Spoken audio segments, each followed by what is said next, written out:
CCE ની પરીક્ષા એવા લમણા લઈને બેઠી છે, અત્યારે છોકરાને નક્કી નથી થતું કે હવે હું શું કરું છું, મારે આગળનું સ્ટેપ શું વિચારવું. મારે પરીક્ષાની તૈયારી કરવી તો કેટલા મહિના કરવી, તૈયારી કરીશ પછી શું. ગુજરાતમાં તમે કોન્સ્ટેબલની તૈયારી કરતા હો તો તમારે GCRT કરી નાખવાની, NCRT કરવાની. હું એવું કહું છું કે પોલીસ વાળો GCRT NCRT કરશે તો UPSC વાળો શું કરશે. તમે કોઈ એક છોકરા જોડે સવારથી રાત સુધી રહો સાહેબ, 24 કલાકના દિવસમાં આ લોકો 14 કલાક 16 કલાક વાંચતા હોય છે. જે વ્યક્તિ 8 રોટલી ખાઈ શકતો હોય ને એ 2 રોટલી ખાઈને ઉભો થઈ જાય છે, મને ઊંઘ ના આવે, મારે જે વાંચવું. એની જિંદગી સાથે શું કરો ખેલવાડ કરો છો. અરે પોલિટિકલી પ્રશ્ન નથી, આ કોકના કેરિયરનો પ્રશ્ન છે. આજે 7-8 લાખ છોકરા પોતાનું જીવનના 6 મહિના 8 મહિના 12 મહિના દેતા હોય, 4-4 5-5 વર્ષ દેતા હોય આ પરીક્ષા માટે, તો 4-4 વર્ષ રાહ જોયેલી છે. લોકોને તો એ ખબર પડવાની નથી કે પરીક્ષા શું છે, પરીક્ષાની લાયકાત શું છે. ગૃહમંત્રી મોટી ફાંકા ફોજદારી કરીને વયા જાય છે, એ પોતે કોઈ કોન્સ્ટેબલ ફોર્મ ભર્યું નથી, એને કોઈ તૈયારી કરી નહીં હોય, કેમ કે આજે 12 પાસ હોય 10 પાસ હોય તો ફોર્મ ભર્યું હોય, એ તો છે નહીં. એને આ વેદના નહીં ખબર પડે. આ પોલીસની ભરતી માટે ગૃહમંત્રી છેલ્લા 1.5 વર્ષ ત્યાં જયારે નિવેદન આપે ત્યારે એવું કહે 6ઠા મહિનામાં ફોર્મ ભરાશે, 6ઠો મહિનો આવે તો કે 9માં ફોર્મ ભરાશે, 9મો મહિનો આવે એટલે કે હવે શિયાળા પછી દોડાવશું. કેટલા શિયાળા કાઢવા છે. કોર્ટ કહે છે કે ભાઈ આમાં કઈક તકલીફ છે, તમે ધ્યાન દેવાનું રાખો, અને કોર્ટે નોટિસ આપી છે કે ભાઈ આ જે વ્યક્તિ જવાબદાર છે એ વ્યક્તિને બોલાવો, એને પૂછીએ તા ખરા કે આ કેવી રીતના આયોજન કરે છે. તો આ મુદ્દે સરકાર હજી કઈ નહીં બોલે. તમારી પાસે RC બુક ના હોય તો 2000 કે 4000 રૂપિયા દંડ લે છે, PUC ના હોય તો દંડ લે છે. મતલબ કે તમે ગુનો કરો છો તો તમને સજા થાય. તો આ ભરતી બોર્ડમાં પેપરમાં ભૂલ થતી હશે તો એના માટે કોઈકની જવાબદેહી તો હશે. આજે આખા દેશમાં માની લો કે 2 કરોડ લોકો પરીક્ષા દેવાના હોય તો એની વ્યવસ્થા થઈ જાય છે, તો અહીંયા 5 લાખ છોકરા પરીક્ષા દેવાના હોય તો કેમ ના થાય. નમસ્કાર, વાઇબ્સ ઓફ ઇન્ડિયા સાથે હું સમીર. ગુજરાતની અંદર ઘણા બધા વિદ્યાર્થીઓ એવા છે જે સ્પર્ધાત્મક પરીક્ષાની તૈયારીઓ કરતા હોય છે. એમના પ્રશ્નો ઘણા બધા છે અને આ પ્રશ્નોનું સંજ્ઞાન હવે લીધું છે ગુજરાતની કોર્ટે. કોર્ટે જેટલા પણ CCEમાં પરીક્ષા આપતા વિદ્યાર્થીઓ હોય છે, અભ્યર્થીઓ હોય છે, એમની વાત સાંભળી હતી. કારણ કે CCEની જે પરીક્ષા લેવામાં આવે છે એ એક પ્રાઇવેટ કંપની દ્વારા લેવામાં આવે છે, જે છે TCS. અને TCS ની ખામી બાબતે જ કોર્ટે ખખડાવી છે આખી સિસ્ટમને, ગુજરાત સરકારને પણ ખખડાવી છે. ત્યાં સુધીનું કહી દીધું છે કે કોઈ પ્રાઇવેટ સંસ્થાની ઇજ્જત આબરૂ હોય કે ના હોય, ગુજરાત સરકારની આબરૂ હોવી જોઈએ. શું છે આ પૂરો મામલો, સામતભાઈ ગઢવી પાસેથી સમજીએ. સામતભાઈ, સ્વાગત છે આપનું વાઇબ્સ ઓફ ઇન્ડિયામાં. જી, થેન્ક યુ ભાઈ. સામતભાઈ, પહેલા તો આખી મેટર સમજવી છે કે CCE નો મામલો કેમ કોર્ટ સુધી પહોંચ્યો હતો, એના પાછળના કારણ શું છે, પછી કોર્ટની જે હિયરિંગ છે એના ઉપર પણ વાત કરીશું. સામાન્ય રીતે કેવું હોય કે ગુજરાતમાં અત્યાર સુધી મોટા ભાગે પરીક્ષાઓ લેવાતી હતી, એ પરીક્ષા એક જ તબક્કામાં લેવાતી. એટલે કે માની લો કે ગુજરાતના 7 લાખ છોકરાઓએ તૈયારી માટે ફોર્મ ભર્યું હોય, એ લોકોને પરીક્ષા આવે ત્યારે 7 લાખ છોકરાઓની એક જ દિવસે એક જ સમયે એક સામટું પેપર હતું. હવે એ પદ્ધતિમાં સરકારે ફેરફાર કર્યો. ક્લર્કની જે પરીક્ષા લેવાતી હતી જેને CCE નામ આપવામાં આવ્યું, કે જેમાં અલગ અલગ કમ્પ્યુટરાઇઝ એક્ઝામ લેવામાં આવી અને અલગ અલગ શિફ્ટ વાઇઝ, કે પહેલા દિવસે 3 શિફ્ટ છે અથવા તો 5 શિફ્ટ છે તો બધા શિફ્ટ પ્રમાણે અલગ અલગ પેપર નીકળે. અને આવું ઘણા દિવસ ચાલ્યું, એટલે કે મલ્ટિપલ શિફ્ટ થઈ. તો એના લીધે શું થયું, એક તો જે પેપરની ગુણવત્તા હતી, માની લો તમારે એક જ પેપર કાઢવાનું હોય તો તમારી પાસે સારા એવા ક્વેશ્ચન મળી રહે. હવે જ્યારે એક જ સિલેબસ સેમ છે, એના પેપરો તમારે ઘણા બધા કાઢવા છે. હવે જો તમને એક ક્વેશ્ચન સેમ તો રિપીટ કરો નહીં, તો તમારે સેમ મેથડ રિપીટ કરવી પડે. હવે સેમ મેથડ રિપીટ કરો તો એમાં ક્યાંક ને ક્યાંક તકલીફ થાય, વધારે પ્રમાણે ક્વેશ્ચન જોઈએ. તો જે પ્રમાણે હાઈકોર્ટે જે ખખડાવ્યા કહીએ અથવા તો એમને કડક ભાષામાં કીધું છે કે તમે કોઈ પણ પુસ્તક હોય પેપર સેટ એમાંથી બેઠા પ્રશ્નો ઉપાડી લીધા હોય એવું લાગે છે. જે વ્યક્તિ પેપર કાઢે છે એનું કઈ લેવલ જ ન હોય એવા પ્રકારના પ્રશ્ન છે. અને પ્રશ્નમાં જે જવાબ આપ્યા છે એ કોઈ પણ પ્રકારના સેન્સ વગર એમને ટૂંકમાં આમ કહેવાય ને કે ગહડી નાખ્યું હોય એવું લાગે છે એમ. અને કોર્ટે તો બહુ કડક શબ્દમાં કીધું છે કે આ પરીક્ષા છે છોકરાઓનું કેરિયર બનાવવા માટે છે, બગાડવા માટે નથી. તમે કોઈકની જિંદગી સાથે ખેલવાડ કરતા હો એ પ્રમાણે ડાયરેક્ટ મન પડે એવા જવાબ, અણઘડ જવાબ દઈ દીધા છે એમ. એક જ પ્રશ્નમાં સેમ પ્રશ્નમાં 2 ઓપ્શન હોય, એક સરખો મતલબ નીકળતો હોય તો એના જવાબમાં ફેરફાર આપ્યો છે. જે પ્રશ્ન આમ કદાચ ઓછા બુદ્ધિવાળા માણસને પણ ખબર પડે એવા પ્રશ્નમાં આ લોકોએ શી ખબર કેવી બુદ્ધિ વાપરી છે, તો કે એના જવાબ અલગ આપ્યા છે. એટલે એ પ્રશ્ન, સામતભાઈ, એ પ્રશ્ન ઉપર જ આવવું છે. કોર્ટે ત્યાં સુધીનું કહ્યું છે કે તમારા પિતાના, વાઇફના, દીકરીના એકના એક વ્યક્તિ એ તમને કોણ થાય, એવી રીતના કંઈક એક્ઝામ્પલ સાથે કહ્યું છે કે એ તો તમે પોતે જ થાવ ને. તો આવા સવાલ તમે પાછું સાહેબે જેવો પ્રશ્ન વાંચ્યો ને એવો તરત જ જવાબ આપી દીધો કે એની પત્ની થાય એમ. ઓન ધ સ્પોટ સાહેબે જેવો ક્વેશ્ચન વાંચ્યો એવો જવાબ આપી દીધો કે હા સાહેબ, કે આ જવાબમાં આ લોકો અલગ આપે છે. એટલે ટૂંકમાં આમ જોવા જઈએ ને તો સામાન્ય રીતે કેવું હોય કે માની લો કે તમારા ઘરમાં ચોરી થઈ હોય તો તમારી પાસે એક જગ્યા હોય કે તમે પોલીસ કમ્પ્લેન કરો. તમારું વાહન ક્યાંક અકસ્માતમાં ક્યાંક આવી ગયું હોય અથવા તો તમને કંઈક તકલીફ થઈ હોય તો એના માટેનું ડિપાર્ટમેન્ટ હોય, તમે એને ફોન કરો. આ સ્પર્ધાત્મક પરીક્ષા કે જેની સાથે ગુજરાતના લગભગ 18 થી 20 લાખ લોકો એની સાથે સંકળાયેલા એમના ઘર પરિવાર, એટલે માની લો ને કે લગભગ ગુજરાતનું કોઈ એવું ઘર નહીં હોય કે જેમાંથી કોઈ એકાદું છોકરું તૈયારીના ફિલ્ડમાં ન હોય. તો આવડું મોટું ફિલ્ડ છે, આવડી મોટી જવાબદારી છે, આખું કેરિયર બનાવવાનો પ્રશ્ન છે, એમાં કોઈ પ્રકારની તમારી પાસે કઈ સિસ્ટમ જ નહીં. કોર્ટે એવું કીધું કે તમે આ પેપર કાઢવા માટે, પરીક્ષા લેવા માટે જે કંપની હાયર કરી છે, કંપનીને 30 કરોડ રૂપિયા આપ્યા છે.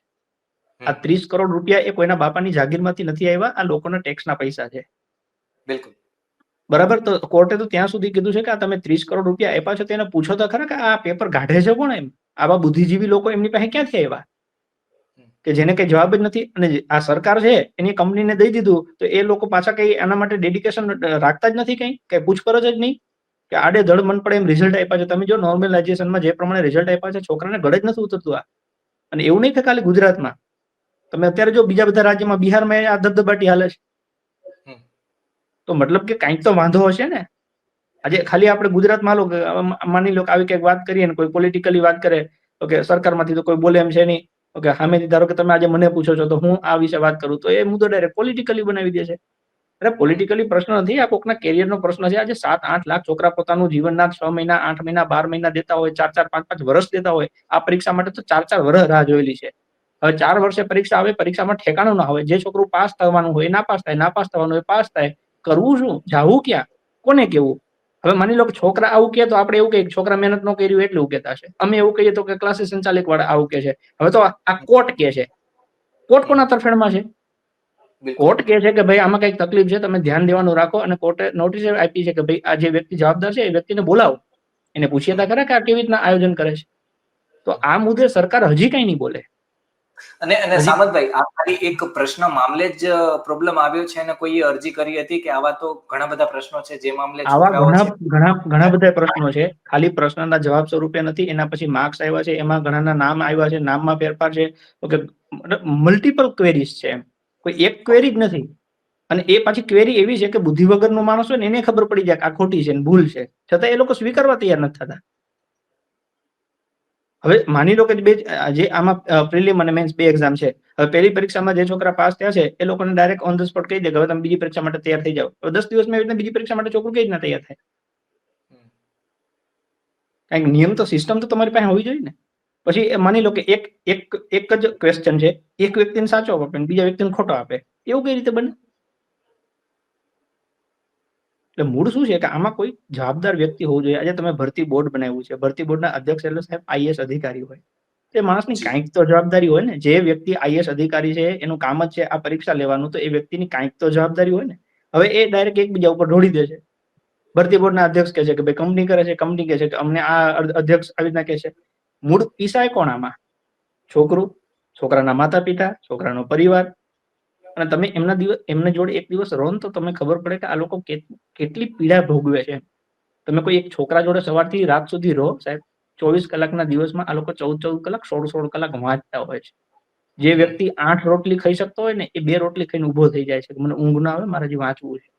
એની જિંદગી સાથે શું કરો ખેલવાડ કરો છો?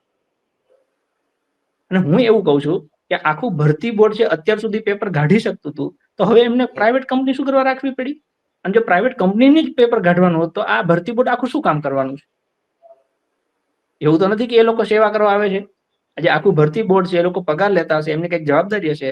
અને હું એવું કહું છું કે ધારો કે તમે હેલ્મેટ ન પહેર્યો હોય તો તમારી પાસે 500 રૂપિયા દંડ લેવામાં આવે છે. તમારી પાસે આરસી બુક ના હોય તો 2000 કે 4000 રૂપિયા દંડ લે છે. પીયુસી ના હોય તો દંડ લે છે. મતલબ કે તમે ગુનો કરો છો તો તમને સજા થાય છે. તો આ ભરતી બોર્ડમાં પેપરમાં ભૂલ થતી હશે તો એના માટે કોઈકની જવાબદેહી તો હશે. એવી સરકાર કેમ નક્કી નથી કરતું કે ભાઈ માની લો કે 100 માર્ક્સનું પેપર કાઢશે, એમાં એક પ્રશ્ન ખોટો પડશે તો એમને આટલી સજા થશે. બિલકુલ. છોકરો માની લો કે પેપરમાં ચોરી કરે છે તો આપણે એને 10 વર્ષ સુધીની સજા આપવાની કોશિશ કરી છે. કાલો કે 10 કરોડ 1 કરોડ રૂપિયાનું કંઈક દંડ નક્કી કર્યું છે કે એને પરીક્ષા નહીં આપવાની, એવું બધું નક્કી કર્યું છે. તો આવું જે ભરતી બોર્ડમાં પેપર સેટર હોય એની કંઈક જવાબદારી તો નક્કી થાય ને. એકબીજાને ખો આપી દેવાની.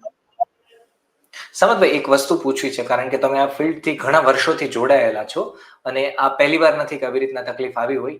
આવા ઘણા બધા પ્રશ્નોમાં પણ તકલીફ આવી છે, નામમાં, અને આપે વાત તો આખી કરી છે, પણ આખી સિસ્ટમથી આપ જાણીતા છો. આનું સમાધાન શું છે? કારણ કે સમાધાન સુધી તો પહોંચવાનું રહ્યું. દાનત ને નીતિમત્તા. સમાધાન બહુ સરળ છે. જો યુપીએસસી છે ને, યુનિયન પબ્લિક સર્વિસ કમિશન, આપ જાણો છો એ પ્રમાણે આખા દેશમાં પરીક્ષા લેવાય છે. દર વર્ષે લેવાય છે. રેગ્યુલર નક્કી કરેલા ટાઈમ ટેબલ પ્રમાણે લેવાય છે.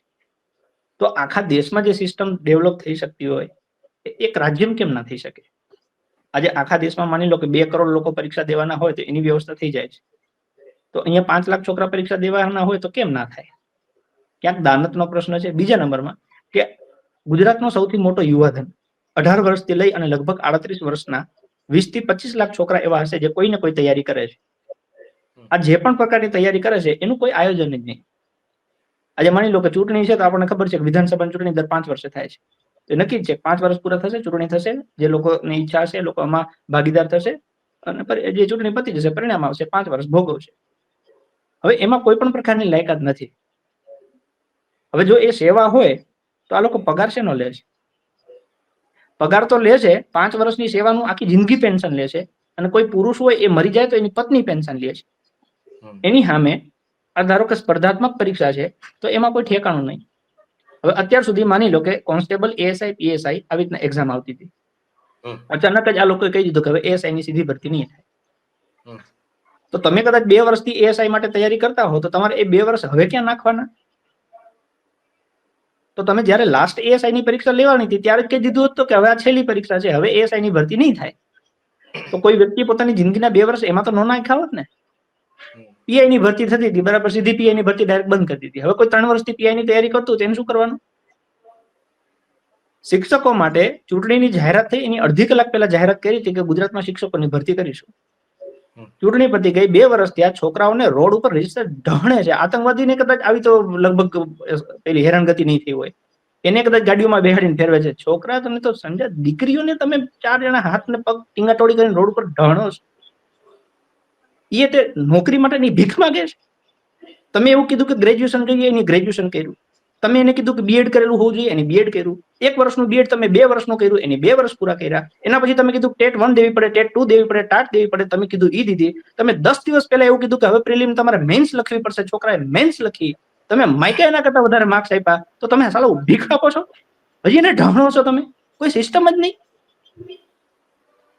અને પાછું એવું, આ પોલીસમાં તો હાઈકોર્ટે પોતે સુઓ મોટો દાખલ કરી છે કે ગુજરાતમાં જે પ્રમાણે વસ્તી છે તો એ પ્રમાણે આટલા પોલીસનો સ્ટાફ હોવો જોઈએ. હાઈકોર્ટ પોતે ખખડાવે છે. તમે સોગંદનામું કરો છો, સોગંદનામાનો પણ સાચું જવાબ નહીં આપવાનો.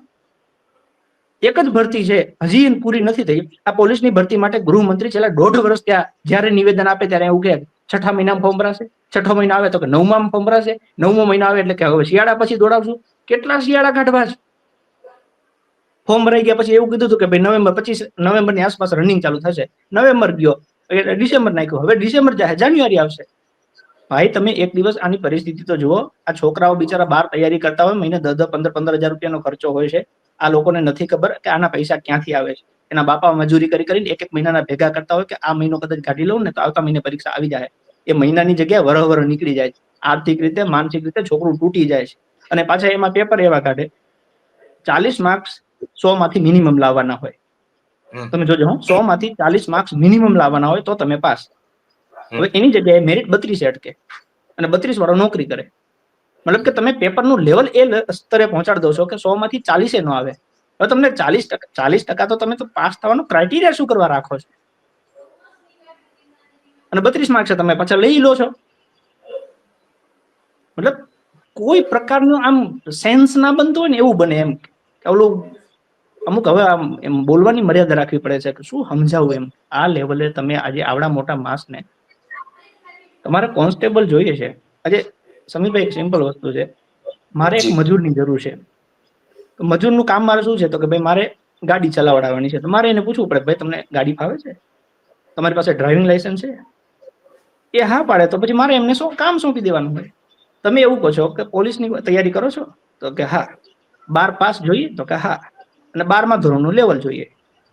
હવે એ 12મા ધોરણના લેવલ ઉપર તમે યુપીએસસી ના લેવલનું જો પેપર ઘાટતા હો, હવે એવું કહેવામાં આવે કે ગુજરાતમાં તમે કોન્સ્ટેબલની તૈયારી કરતા હો તો તમારે જીસીઆરટી કરી નાખવાની, એનસીઆરટી કરવાની.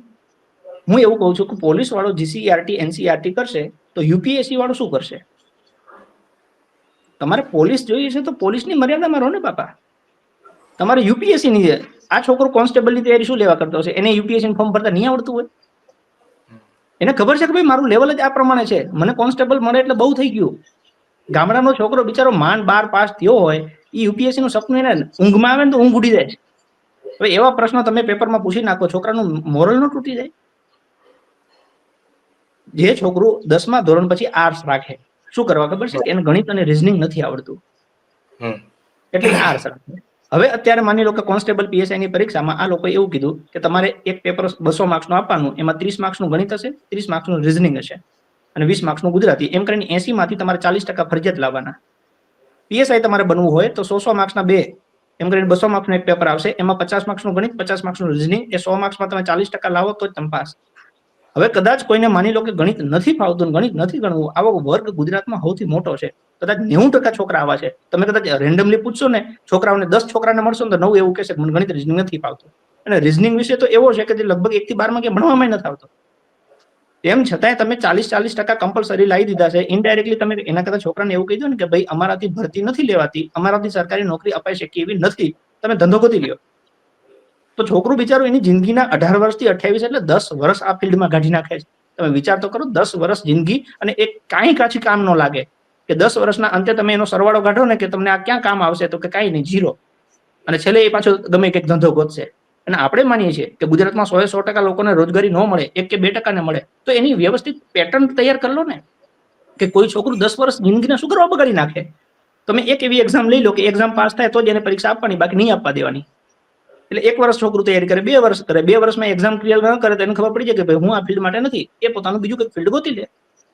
આવું નહીં.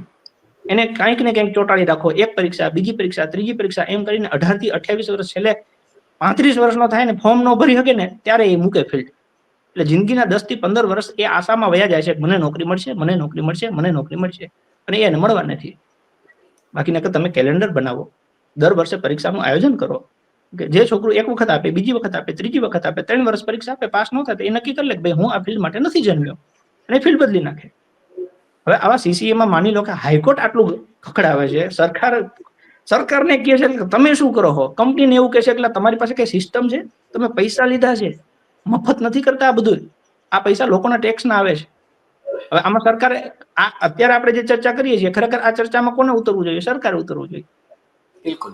હાઈકોર્ટે એવું કીધું છે કે તમે અમને કહો પાછા આવો ત્યારે કે તમે શું પગલા લીધા છે. તો આ લોકોને ખબર નહીં પડતી હોય કે અમારે કંઈક પગલા લેવા પડે, આ લોકો ભૂલ કરી છે, તમારે એમને કેવું પડે કે તમારાથી આવી ભૂલ ન થાય. તમે 7-8 લાખ છોકરાની જિંદગી સાથે ખેલવાડ કરી રહ્યા છો, કોઈ જવાબદેહી નહીં. અને લોકો, હું એવું કહું છું, ખબર નહીં કેમ યાર આટલું બધું સહન કરે છે. હાઈકોર્ટ કહેતી હશે, હાઈકોર્ટ તો ખોટું નહીં કહેતી હોય ને. તો લોકોના મનમાં પ્રશ્ન નહીં થતો કે આપણી જિંદગી સાથે કોણ ખેલવાડ કરે છે. આ ધારાસભ્ય છે, આ લોકો 182 બેઠા હોય છે, આ લોકોને એવું નહીં થતું હોય કે જે છોકરાઓએ આપણને મત દઈ અને આજે મોજ કરાવડાવે છે, આખી જિંદગીનું પેન્શન અપાવડાવે છે, એની જિંદગી માટે આપણે કદાચ એકાદો શબ્દ ન બોલીએ?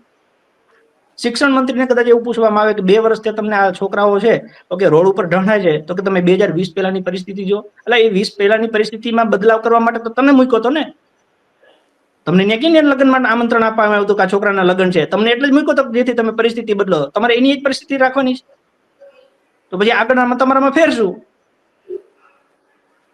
કોકના ઉપર ઢોળવા સિવાય હું એવું કહી દઉં છું કે ભાઈ આની પહેલા આવું હતું, એની પહેલા એવું હતું, એટલે તો તમને અવસર આપ્યો છે. તમે પીએચડી કરેલું છે, ડોક્ટર છો, અધ્યાપક છો, તમારામાં એટલી તો સેન્સ હોય ને, એટલી તો બુદ્ધિ હોય ને કે તમે આ છોકરાની પીડા સમજી શકો.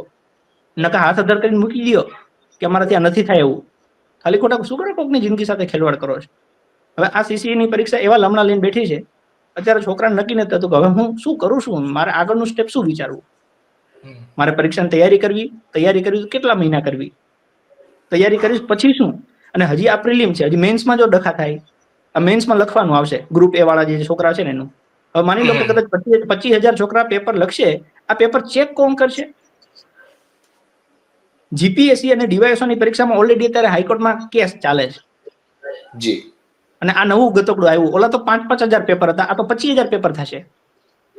તો આની પાસે એવું તો કઈ છે નહીં કે તમારી પાસે એવી કોઈ પેટર્ન હોય કે તમે આની પહેલા કંઈક કરેલું હોય, તમે ઓપ્શન વાળી પરીક્ષામાં બેહાણ કરીને મૂકી દીધું છે, તો ઓલી પરીક્ષામાં તમે શું કરશો? એટલે ટૂંકમાં છોકરાની જિંદગી સાથે કોઈને આમ રસ હોય, આમાં સૌથી મોટી મને જે સમજાય છે ને તકલીફ શું છે ખબર છે? કયા ધારાસભ્યનો છોકરો શિક્ષકની તૈયારી કરતો હશે, કે કયા ધારાસભ્યનો છોકરો કોન્સ્ટેબલની તૈયારી કરતો હશે? નહીં, એ તો વિદેશમાં મસમોટી યુનિવર્સિટીમાં બધા ભણતા હોય છે. હવે એટલે આ લોકોને તો એ ખબર પડવાની નથી કે પરીક્ષા શું છે, પરીક્ષાની લાયકાત શું છે. ગૃહમંત્રી મોટી ફાંકા ફોજદારી કરીને વયા જાય છે, એ પોતે કોઈ કોન્સ્ટેબલનું ફોર્મ ભર્યું નથી, એની કોઈ તૈયારી કરી નહીં હોય, કેમ કે આજે 12 પાસ હોય, 10 પાસ હોય તો ફોર્મ ભર્યું હોય, એ તો છે નહીં. એને આ વેદના નહીં ખબર પડે કે આ છોકરા ઉપર શું વીતે છે, અને છોકરાઓ એમની જ પસંદ કરે છે. હું એવું કહું છું કે તમને 12 પાસ કોન્સ્ટેબલ જોઈએ છે તો ધારાસભ્ય સારું માંગો ને, રાજ્યશાસ્ત્રમાં PhD કરેલો એ જ ધારાસભ્યનું ફોર્મ ભરી શકે. માંગો. તમારો શિક્ષણ મંત્રી તજજ્ઞ હોય, PhD કરેલું એવું મૂકો. તમે એમાં 8 પાસ ને એમને મૂકી દો કોઈ જગ્યા ઉપર, તો પછી એ તમારી વેદના નહીં સમજવાનો ને. કૃષિ મંત્રી ને કૃષિ ક ખબર ના હોય, કૃષિ મંત્રી બની જાય, એ થોડા કે ખેડૂતોની પીડા સમજી શકવાનો છે. એટલે આ મુદ્દો છે ને, દરેક બાબત દુઃખનું મૂળ કારણ છે રાજકારણ છે. રાજકારણમાં જ્યાં સુધી ગુજરાતની પ્રજા રસ નહીં લે, અને ગુજરાતના લોકોને જ્યાં સુધી અંદરથી એવું નહીં થાય કે મારો મત આપીશ એવા જ વ્યક્તિને જે વ્યક્તિ લાયક હશે. તમને સુપ્રીમ કોર્ટના કહેવાથી ઇલેક્શન કમિશન નોટાનો વિકલ્પ આપે છે કે જો તમને એવું લાગે ને કે આમાંથી એકે લાયક નથી, તો એવા નાલાયકોને સાઈડમાં મૂકી અને નોટા દબાવો. નોટા એટલે જ મૂક્યું હશે. ખાલી લોકોને જાગૃત થવું પડે કે હું મારો મત એને જ આપીશ જેને મારી પીડા હશે. કેમ કે આ રાજકારણ છે, આ કોઈના બાપાની જાગીર નથી કે એમાંથી સીધો ભાગ આપવાનો. મારી માટે સરકારે 5 વર્ષ શું કરવા પડે એના માટે મેં મારો પ્રતિનિધિ પસંદ કર્યો છે. તો એ પ્રતિનિધિ પાણીવાળો હોવો જોઈએ, નપાણીઓ ન હોવો જોઈએ. આવી ચર્ચાઓ દર વખતે શું કરવા થાય ભાઈ? એક વખત ભૂલ થાય, 30 વખત ભૂલો થાય તો હજી તમને ખબર ન પડે. અને પાછું આ મુદ્દે કોઈ બોલતું નથી. તમે જો 182 ધારાસભ્યમાંથી તમે જો કોઈ બોલે છે? તકલીફ પડી જાય. Thank you so much Samantbhai કે આપે વાઇબ્સ ઓફ ઇન્ડિયાના માધ્યમે વિદ્યાર્થીઓની જે વેદના છે કઈ, અને જ્યારે ફિઝિક્સમાં 12થમાં ભણતા ને તો વિષય આવતો પેન્ડુલમનો, લબડવાનું કામ હોય છે એનું, જે ઘડિયાળમાં હોય છે. એની જેમ અત્યારે વિદ્યાર્થીઓ લબડે છે. એની પાછળનું કારણ પણ સમાજ જ છે અને વિદ્યાર્થીઓ જ છે. હવે આગળના સમયમાં જોવાનું રહેશે શું થશે, કારણ કે પોતાના હિત માટે અને પોતાના હક માટે જ્યાં સુધી જાગૃત નહીં થાય ત્યાં સુધી તો લબડવાનું રહેશે. જોવાનું રહેશે હવે આગળના સમયમાં શું થશે. આ વિડીયો તમે જોયો એ બને એટલો વધારે શેર કરો, જેથી આ વેદના સરકાર સુધી પહોંચે કે છોકરાઓને આવી રીતના તકલીફ પડી રહી છે. જોકે એવું તો નથી કે છોકરાઓને, સરકારને નથી ખબર કે અત્યારે એમને તકલીફ પડી રહી છે, સરકારને પણ ખબર છે.